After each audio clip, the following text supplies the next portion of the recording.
পানি তো কম হয় না। আসসালামু আলাইকুম রহমতুল্লাহ। আবার আসছে গণভবন।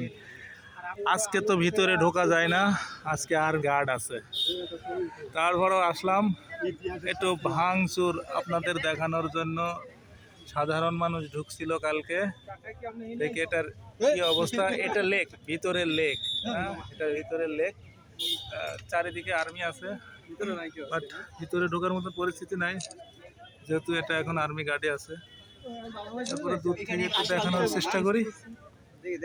দেখেন, আমি একটু জুম করে দেখাই, ভিতরে আর্মি আছে। দেখেন ভিতরে আর্মি আছে, অবশ্য গণভবন, এটা গণভবন। ভিতরে আর্মি আছে,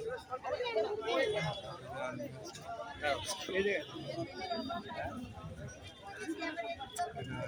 আমার ফ্রেন্ড এখানে গোসল করে।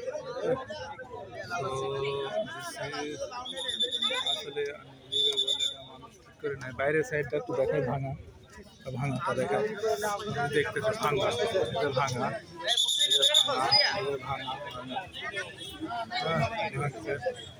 এটা আসলে এখন গণমানুষের দেখার জায়গা।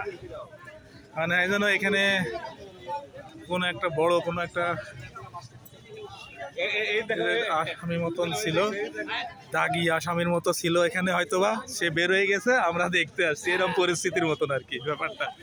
মানুষ দেখতেছে, মানুষকে দেখাই আপনাদের একটু মানুষ দেখাই। দেখেন কি অবস্থা, মানে এটা মনে হয় যেন জেলখানা থেকে আসামি পালাইছে, এরকম একটা পরিস্থিতি। একটু সামনে যাই,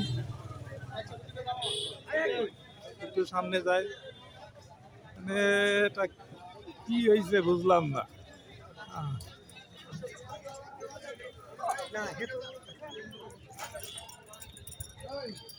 আমরা যে কোন জায়গায় আছি, কোন দেশে আছি, নিজের ভালো জানি না, নিজের কোনো কিছুই বুঝি না।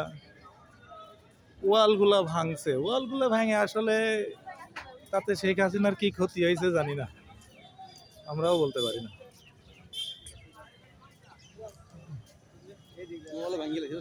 মানুষ অতিরঞ্জিত হয়ে ঘটনাগুলো ঘটছে। যাই হোক, এখন সংসদ ভবন দিয়ে, গণভবন দিয়ে আজকে ঘুরলাম, ঘুরে যেটা বুঝলাম, যেখানে এগুলো রিপেয়ার করে ঠিকঠাক করতে অলমোস্ট 1 বছরের বেশি সময় লেগে যাবে। তো এর ভিতরে নির্বাচন হবে, নতুন সরকার আসবে, নতুন সংসদে বসবে। তো 1 বছর যদি রিপেয়ার করতেই লাগে, নতুন সংসদ কোথায় বসবে, কিভাবে হবে, এটা পরে সংসদ কর্তৃপক্ষই বুঝবে। আমাদের যদিও এটা দেখার বিষয় না, তারপরেও